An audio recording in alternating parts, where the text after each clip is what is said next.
మీ సన్నిధి మీ యొక్క కార్యం ద్వారా అనేక మందికి ప్రేరేపణ కలిగించి ప్రేరేపణలో అందరూ స్ఫూర్తి కలిగే విధంగా ఈరోజు గుడ్ ఫ్రైడే రోజున దీవించి ఆశీర్వదించండి, శక్తితో నింపండి.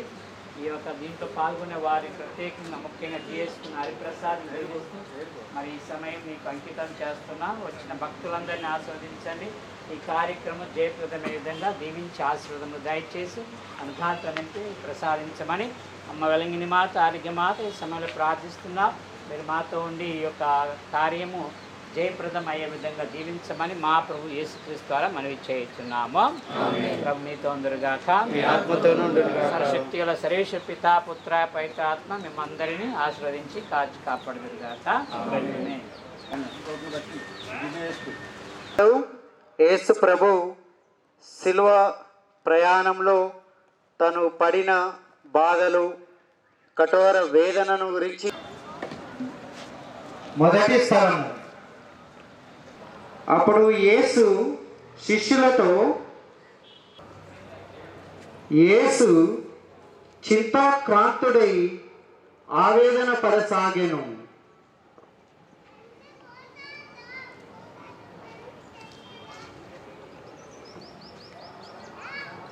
యేసును సైతాను శోధించుట.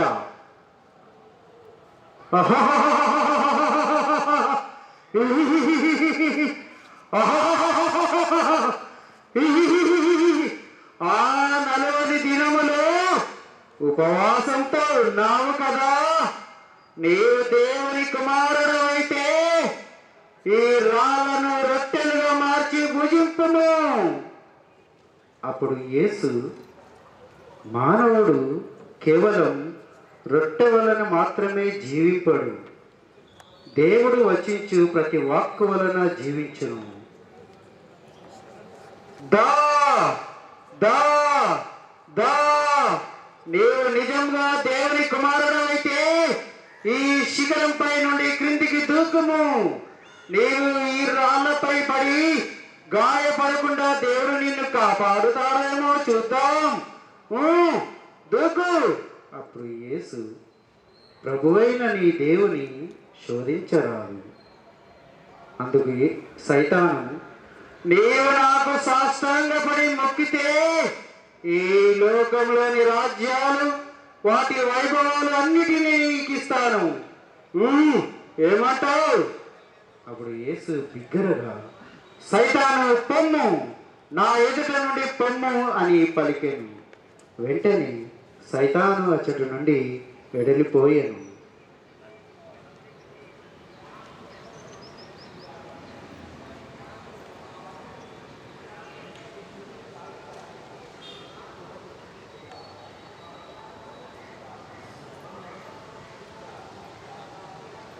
యేసు తన శిష్యుల వద్దకు చేరి, నా ఆత్మ మరణ వేదనను అనుభవించుచున్నది, మీరిచ్చటనే ఉండి నాతో జాగరణ చే. ఆయన కొంత దూరము వెళ్ళి నేలపై సాగిలపడి, ఓ నా తండ్రి, సాధ్యమైన ఎడల ఈ పాత్రను నా నుండి తొలగిపోనిమ్ము, అయినను నా ఇష్టము కాదు, నీ చిత్తమే నెరవేరనిమ్ము అని ప్రార్థించెను. మీరు శోధనలకు గురి కాకుండుటకు మేలుకొని ప్రార్థింపుడు. ఆత్మ ఇచ్చగించినను దేహము దుర్బలంగా ఉన్నది.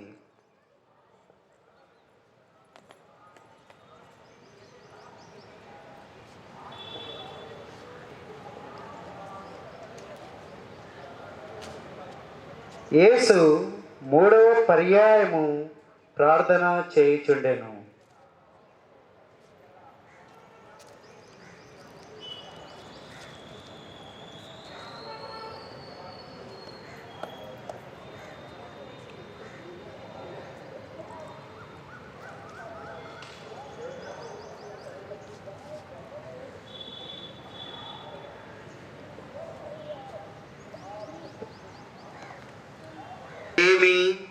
మీరు నాతో 1 గంట మేల్కొని ఉండలేకపోయితిరా? మీరు శోధనలకు గురి కాకుండుటకు మేలుకొని ప్రార్థింపుడు. ఆత్మ ఇచ్చగించినను దేహము దుర్బలంగా ఉండెను. ఏలైనా నిద్ర భారముచే వారి కన్నులు బరువెక్కెను. ఇంకను నిద్రించుచుండుట చూచి మనుష్య కుమారుడు పాపుల చేతికి అప్పగింపబడబో గడియ సమీపించినది. లెండు, పోదము రండు, నన్ను పట్టించువాడు సమీపమునే ఉన్నాడు. ఆయన ఇంకను మాటలాడుచుండగా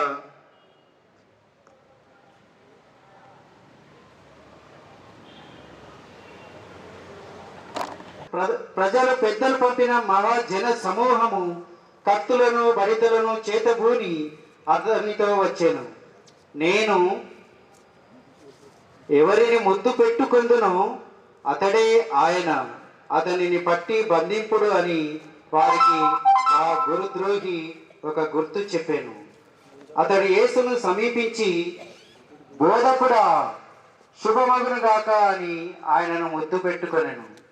అప్పుడు యేసు వానితో, స్నేహితుడా, నీవు వచ్చిన పని కానిమ్ము. వారు ఆయనను పట్టుకొని బంధించిరి. వెంటనే యేసు వద్దనున్న వారిలో ఒకడు తన కత్తి దూసి ప్రధానార్చకుని సేవకుని కొట్టి వాని చెవి తెగ నరికెను. అతనితో యేసు, ఆ సమయమున యేసు ఆ సమూహంతో దొంగను పట్టుకొనుటకు వచ్చినట్లు కత్తులతో గుదయలతో నన్ను పట్టుటకు వచ్చితిరేలా? ప్రతిదినము నేను దేవాలయంలో కూర్చుండి బోధించుచుంటిని, కానీ మీరు అప్పుడు నన్ను పట్టుకొనలేదు అనెను. ప్రవక్తల లేఖనములు పరిపూర్ణములగినట్లు ఇది అంతయు జరిగెను. అప్పుడు శిష్యులందరూ ఆయనను విడిచిపెట్టి పారిపోయిరి. అప్పుడు యేసును వారు అనాసు, కైఫాసు ప్రధానార్చకుల వద్దకు తీసుకొని పోయిరి.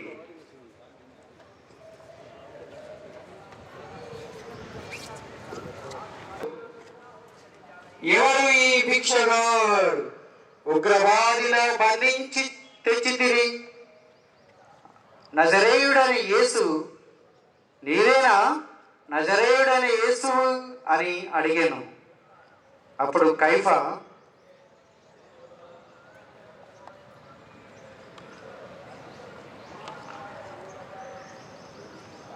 నీవు రాజువా? నీ రాజ్యమేది? నీవు ఏ రాజవంశస్థుడవు? మాట్లాడు. నీవు ఒక వడ్రంగి కుమారుడవు, అవునా? కొందరు నిన్ను ఎలీషా అని కూడా భ్రమపడుతుంటారు. నిజమా? ఏం మాట్లాడు. నిన్ను ఇక్కడికి మతద్రోహ నేరం క్రింద తీసుకుని వచ్చిరి. దీనికి నీ సమాధానము అని అడిగాను. అందుకు యేసు,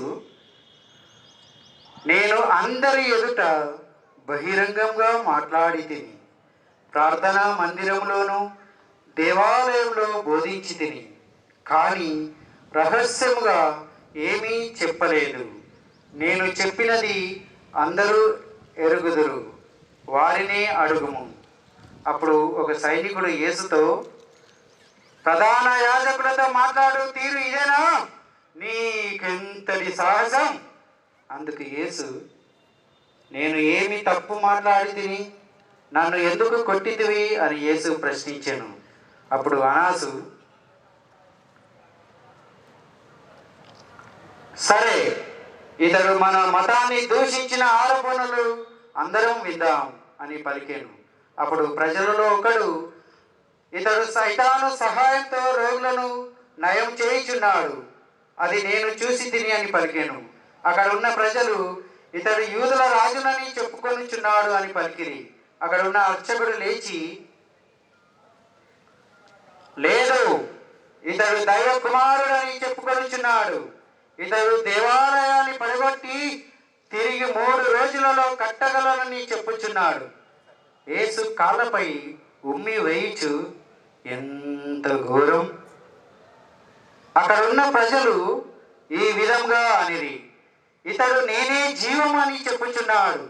ఇతడు తన శరీరమును భుజించి తన రక్తమును పానము చే యేసును గురించి పలికిరి.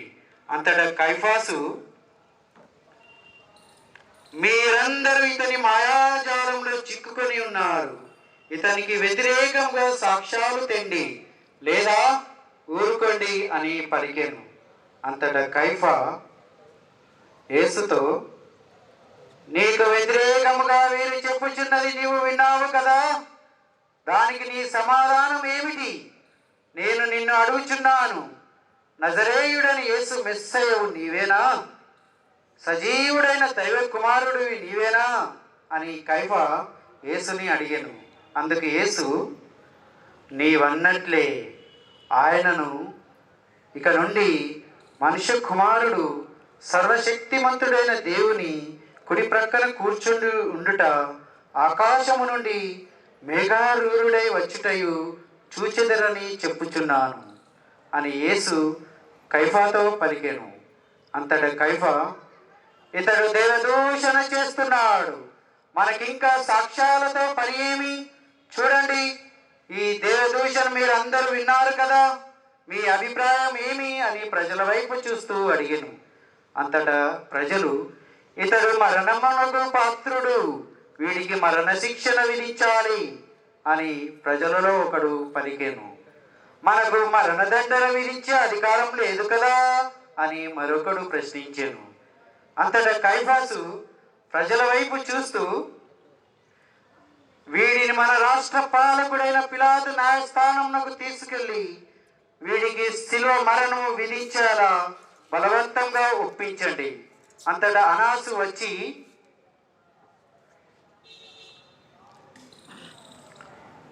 తన ఎడమ చేతితో యేసు చెంపపై కొట్టి ముఖముపై ఉమ్మివేయును. తరువాత ఇద్దరు యాజకులు కూడా ఉమ్మివేయుదురు. సైనికుడు కూడా కొట్టి వెళ్తాడు. తదుపరి పిలాతు వద్ద జరిగిన సంఘటనను స్మరించుకుందాం. అహో, పిలాతు మహారాజు గారు ఏం చేస్తున్నారు? అహో, పిలాతు మహారాజు గారు ఏం చేస్తున్నారు? వచ్చి అక్కడ గుమికూడి ఉన్న వారినందరినీ ఒక్కసారి తేరిపార చూడసాగెను. తదనంతరం న్యాయపీఠముపై కూర్చుండెను.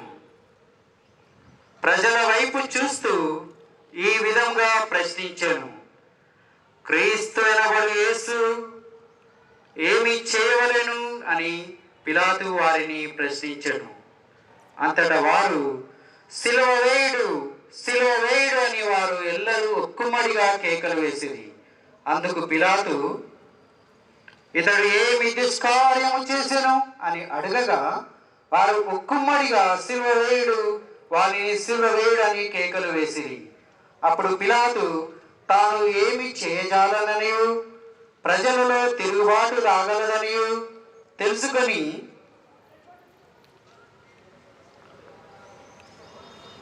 నీరు తీసుకొని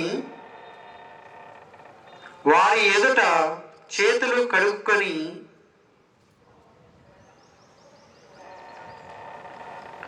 ఈ నీతిమంతుని రక్త విషయమున నేను నిరపరాధిని, అది మీరే చూచుకొనుడు అంటూ తన రక్తము మాపై మా బిడ్డలపై పడకుండా ఉండునుగాక అని చెప్పి న్యాయపీఠ స్థలము నుండి లోనికి పోయాను.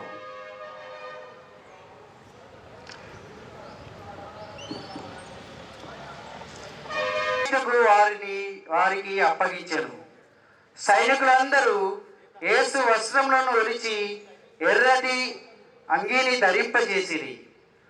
ముండ్ల కిరీటమును అల్లి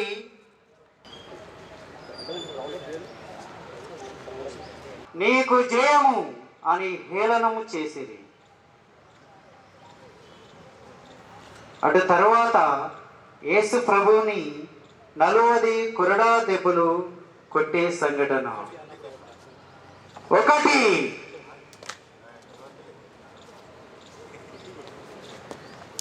2 3, 4, 5, 6, 7, 10, 15, 20, 25,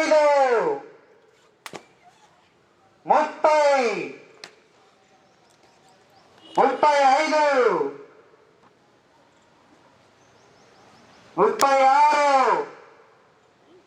35, 36, 37, 38, 39, 40.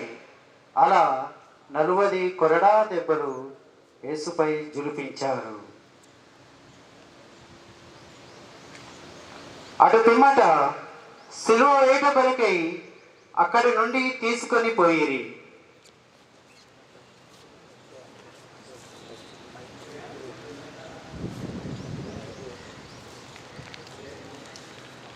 యేసుని మార్గం మానవాళికే ముక్తి నొసగు మార్గం, ఈ పాప జగతికే రక్ష నొసగు మార్గం.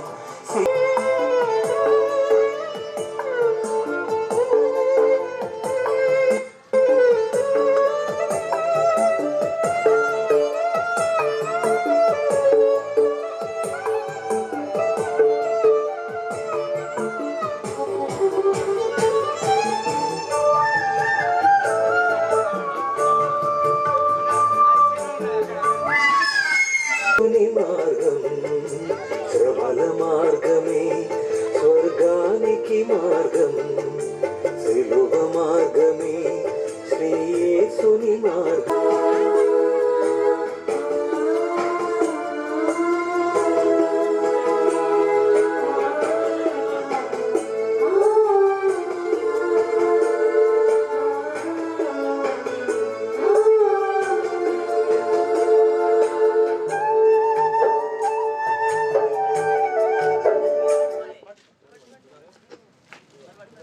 రెండవ స్థలము, భారమైన శిలువ మ్రాణిని ప్రేమామయుని భుజములపైకి ఎత్తుట. ఎంతో బరువైన శిలువని మోయలేక మోస్తూ ముందుకు సాగనారంభించారు ప్రభు. ఆయనకు నా అనేవారు శూన్యం. 3 సంవత్సరాలుగా కలిసి తింటూ తిరిగిన యూదా కూడా ఆయనను శత్రులకు అప్పగించారు. అందరూ విడిచిపెట్టిన నేను నిన్ను విడిచిపెట్టను ప్రభు అని పలికిన పేతురు 3 సార్లు నేను ఆయనను ఎరుగను అని అబద్ధమాడారు. ఇక మిగిలిన శిష్యులు కళ్ళకు బుద్ధి చెప్పారు.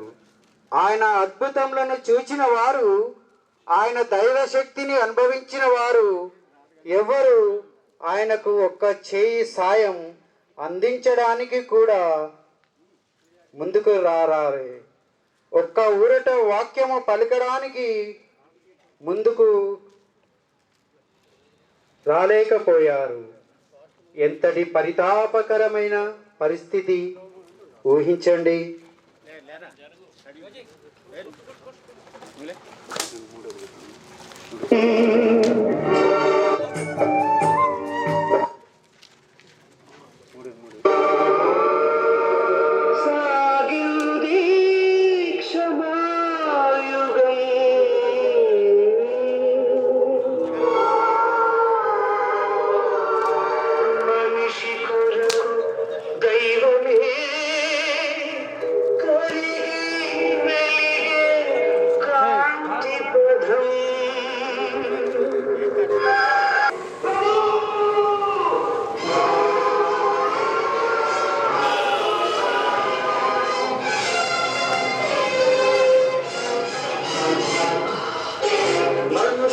చేసిన పాపం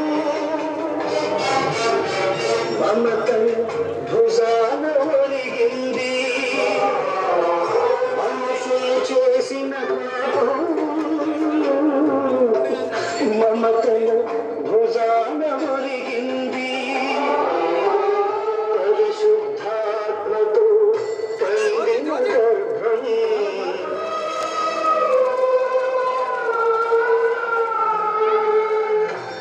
పరిశుద్ధాత్మకు పండిన గర్భం పుత్రునికై వగచింది.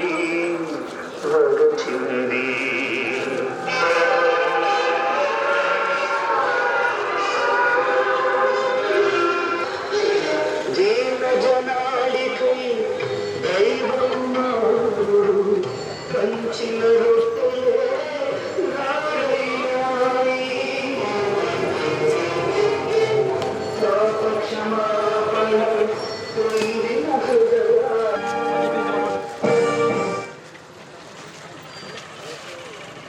మూడవ స్థలము.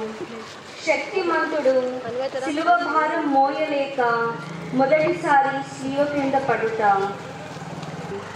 నేను పొందిన దెబ్బల వలన దేహమంతా గాయాలు, రక్తం నశించిపోవడం వల్ల శరీరమంతా అలసి సొలసి క్షీణించింది.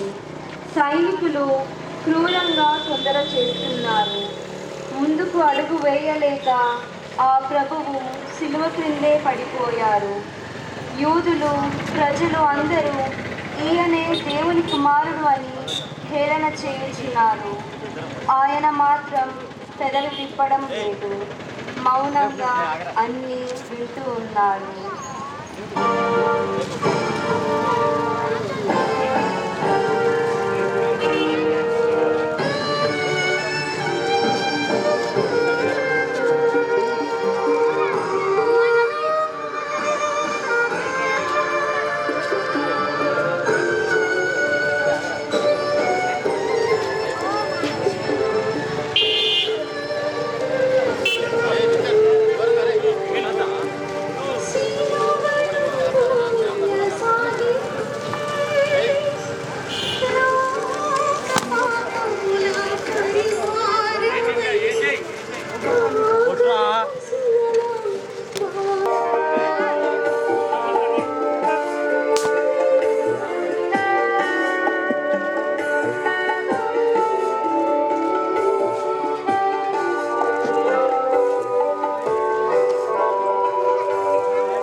క్షమాయుగం మనిషి కొరకు దైవమే,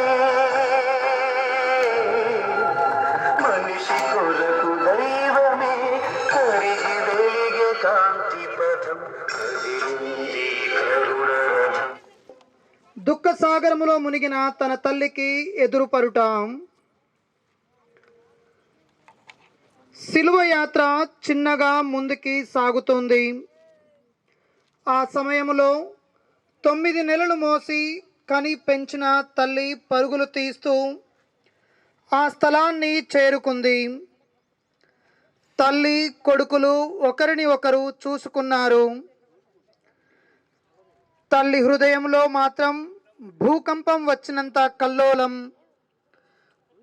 ప్రపంచ చరిత్రలో ఏ తల్లి ఏ కుమారుడు అనుభవించనంతటి వేదన. ఎవరి కోసమో ఒక్కసారి ఆలోచించండి.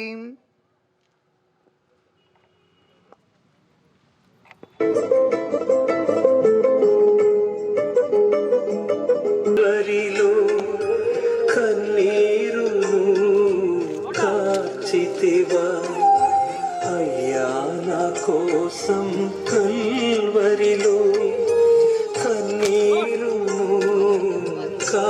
కాచితివా నశించిపోవు ఈ పాపి కొరకై సిలువను మోసితివా యేసు నందనమయ్యా అయ్యా నా కోసం కల్వరిలో కన్నీరును కార్చితివా అయ్యా నా కోసం కల్వరిలో కన్నీరును కార్చితివా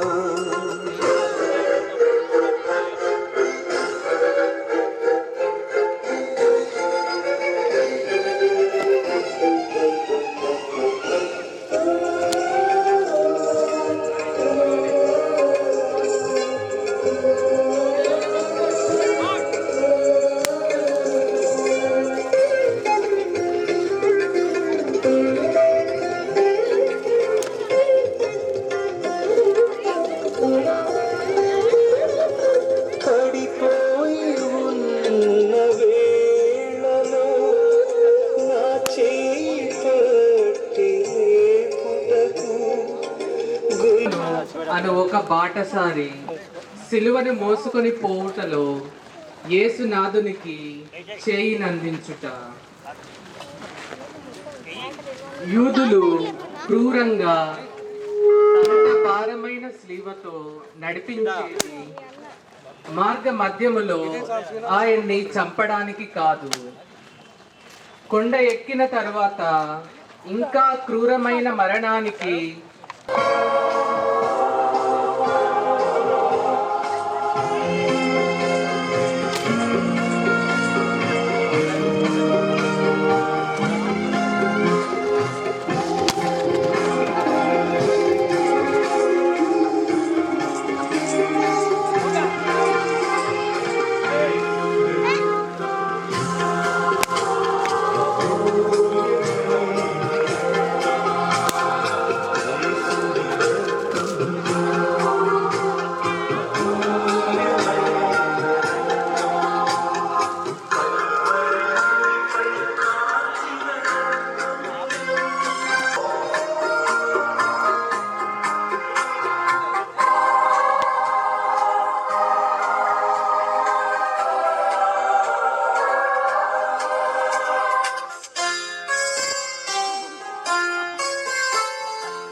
ఆరవ స్థలము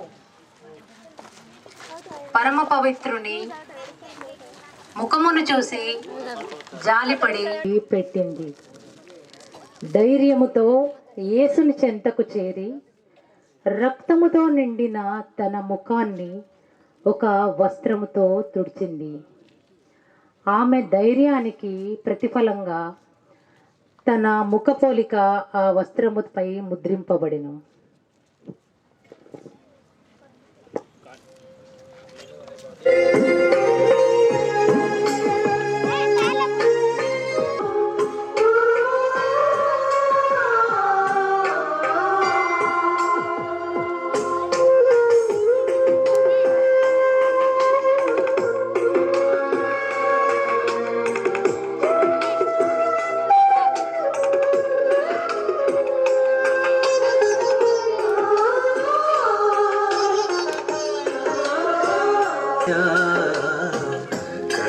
కనికరించుమా యేసయ్యా, కరుణతో బ్రోవుమా, క్షాళన చేయుమా నా దోషములను నా కనికరించుమా యేసయ్యా, కరుణతో బ్రోవుమా.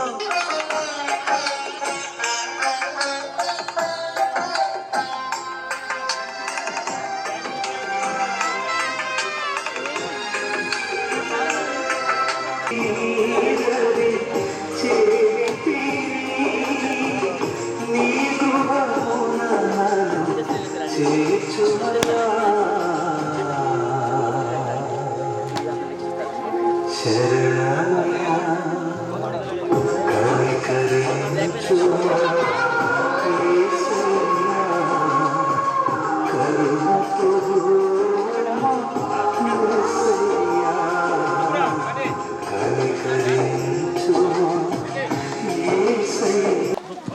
7వ స్థలము దయామయుడు రెండవసారి దయనీయ స్థితిలో శిలువభారం మోయలేక క్రింద పడుట, క్షీణించిన శరీరంతో ముందడుగు వేయలేక ఒకే ఒక్క ఆలోచనతో నిండిపోయినది, అదే తండ్రి చిత్తము నెరవేర్చడము. తాళలేని బరువుని మోయడానికి కాళ్ళు మొరాయిస్తూ కదలమని మారం చేస్తున్నాయి. చేతులు చచ్చుపడిపోయి పట్టు తప్పిపోతున్నాయి.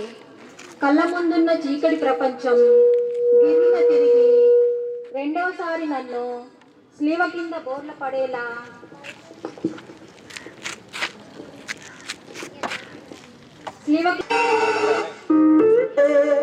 రాణువుల కౌర్యము అధికమాయే రక్షణను ఒసగనితను నెత్తుటి ముద్దై క్షీణించే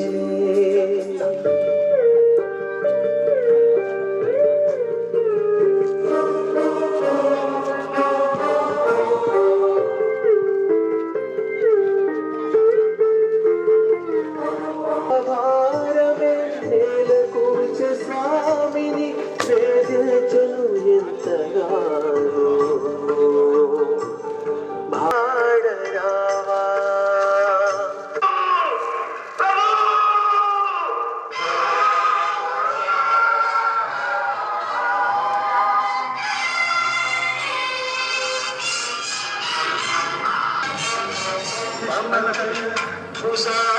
శుద్ధాత్మతో కందిన గర్భం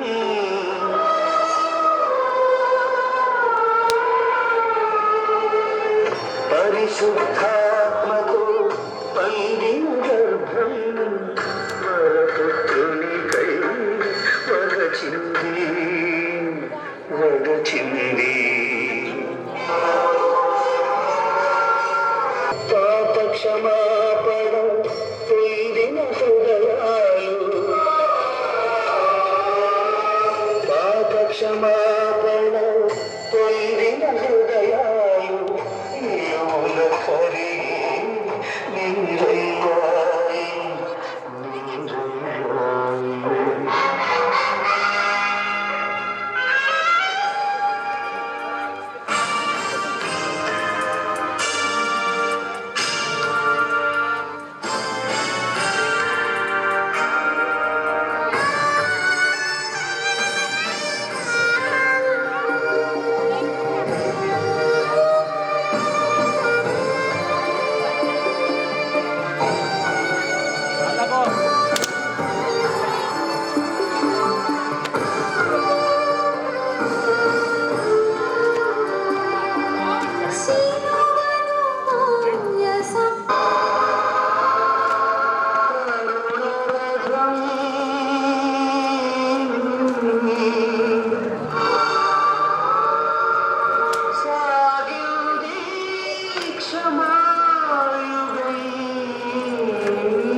అందరూ ఊరి బయటకు వచ్చారు.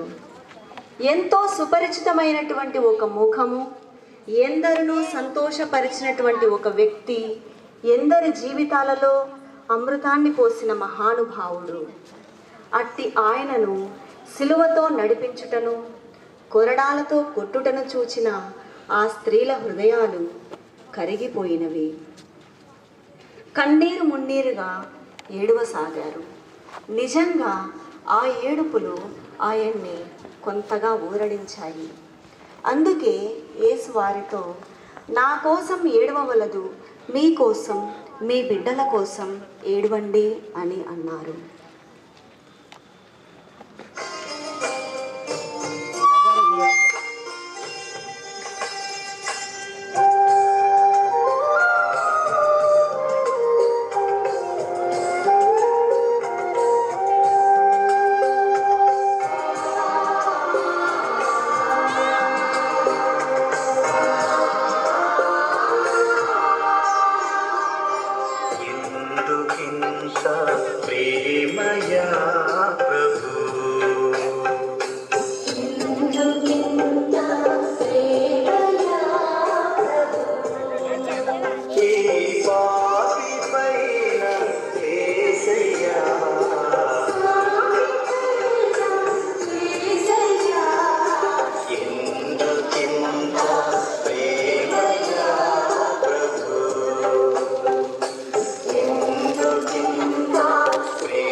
స్థలము మహిమాన్వితుడు మూడవసారి స్లీవ క్రింద బోర్ల పడుట.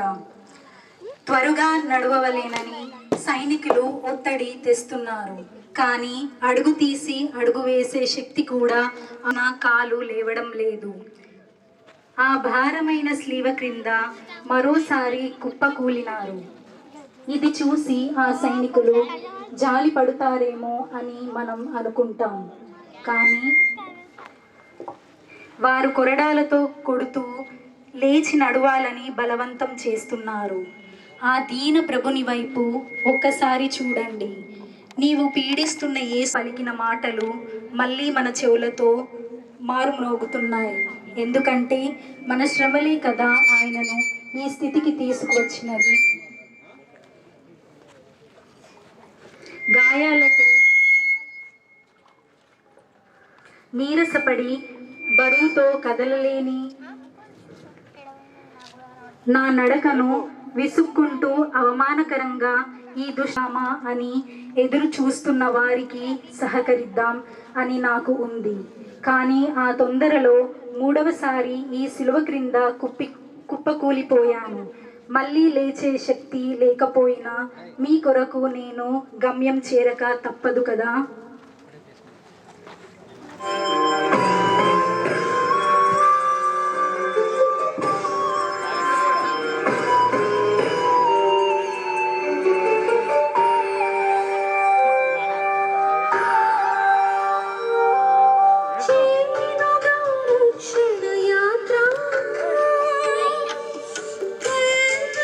శిఖరపు గమ్యమునకు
స్థలము. సమస్త సృష్టికర్త యొక్క వస్త్రములను నిర్దయగా ఒలచుట. ఎలాగో కల్వరి కొండ కొసకు చేరారు. ఇక అంతిమ బలి యాగానికి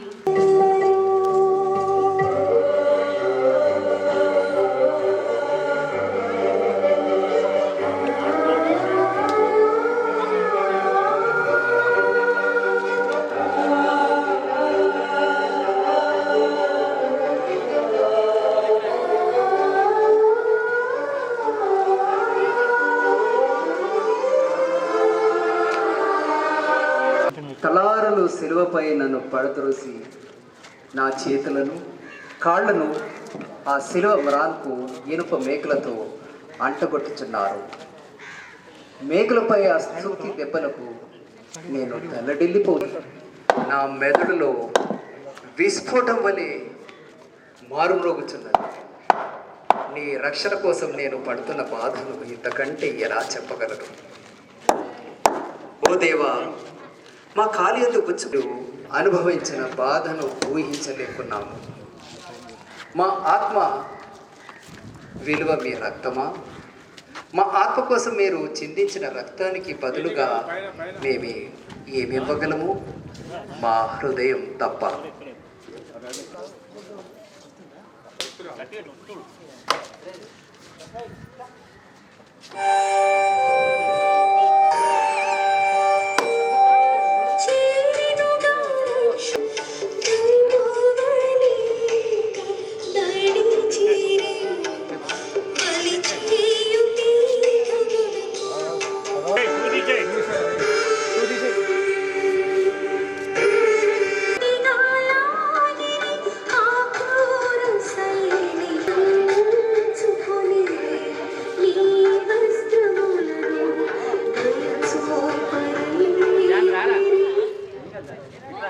పన్నెండవ స్థలము, యేసు మరణించుట. ఈ సిలువయే నా ప్రసంగ వేదిక. దీని నుండి నా సందేశాన్ని అందరికీ అందిస్తున్నాను. అదేమిటో వీరెరుగరు. వీరిని క్షమింపుము. నేడే నీవు నాతో కూడా పరలోకమున ఉందువు. అమ్మా, ఇదిగో నీ కుమారుడు. కుమారా, ఇదిగో నీ తల్లి. నాకు దాహమగుచున్నది. ఏలి ఏలి లామా సబక్తాని. నా దేవా, నా దేవా, నా నేల చేయి విడనాడితివి. తండ్రి, నమ్మదగిన నీ చేతులలో నా ఆత్మను అప్పగించుచున్నాను.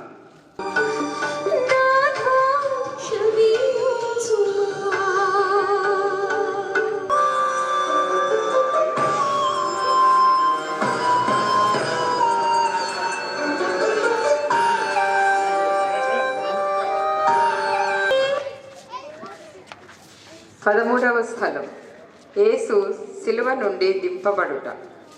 నా బలి సమాప్తమైనది, అయితే నీ బలి ఇంకా ముగియలేదు. ఈ లోక జీవితం ఏనాడైనా ముగియవలసినదే. అది జరగడం దేవుని ప్రణాళిక. అయినా ఎడబాటు క్షణకాలం మాత్రమే. నా తండ్రి, అందరినీ ఏకం చేయు సమయం ఆసన్నమవుచున్నది. నాకు జన్మనిచ్చిన నా తల్లి ఈనాడు నిర్జీవమై బాధపడుచున్నది.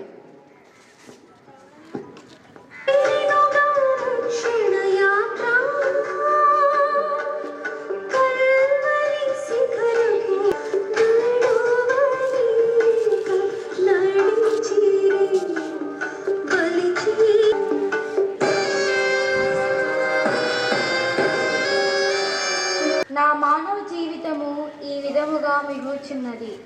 దీని వలన నా తల్లికి, మగ్దల మరియమ్మకు, శిష్యులకు, పేతురుకు, యోహానుకు, మీలో ఒక్కొక్కరికి దేవునికి కృతజ్ఞతలు తెలియజేస్తూ చివరి సమయంలో చక్కని వాతావరణం ఇస్తూ ఇప్పుడు మనం పవిత్ర సాంగ్యముకి సిద్ధమవుతున్న తరుణంలో దేవునికి కృతజ్ఞతలు తెలియజేస్తూ మరి sacred heart church, sacred heart విచారణలో ఉన్న ప్రతి ఒక్క కుటుంబాన్ని ఆశ్రయించి దీవించిన దేవత దేవునికి ఈ ఎండలో మరందరూ విశ్వాసంతో పాల్గొని విశ్వాసం వ్యక్తపరిచిన ప్రతి కుటుంబానికి, ప్రతి వ్యక్తికి కృతజ్ఞతలు తెలియజేస్తూ ఆశీర్వదించమని, దీవించమని ఆ దేవత దేవుడు తోడై నీడై శక్తి అయి మహిమై మనందరినీ కాచి కాపాడుతూ 2025 సంవత్సరంలో ఈ యొక్క గుడ్ ఫ్రైడే రోజున ఈ పరిశుద్ధ శ్రీవ ఇలా మోసి ఇలా నడిపి ఇలా జీవింపచేసినందుకు ప్రత్యేక కృతజ్ఞతలు తెలియజేస్తూ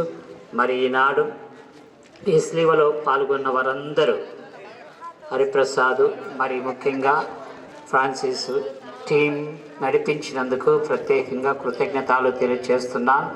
ఈనాడు ఈ యొక్క ప్యాషన్ ప్లేలో రకరకాలుగా అందరూ సహకరించినందుకు ప్రత్యక్షంగా పరోక్షంగా ప్రత్యేక వందనాలు తెలియజేస్తూ మేము దీవించి కాచి కాపాడి అనుగ్రహాలు తెచ్చమని మా ప్రవేశిస్తారా మనం చేస్తున్నాం. ఆమేన్.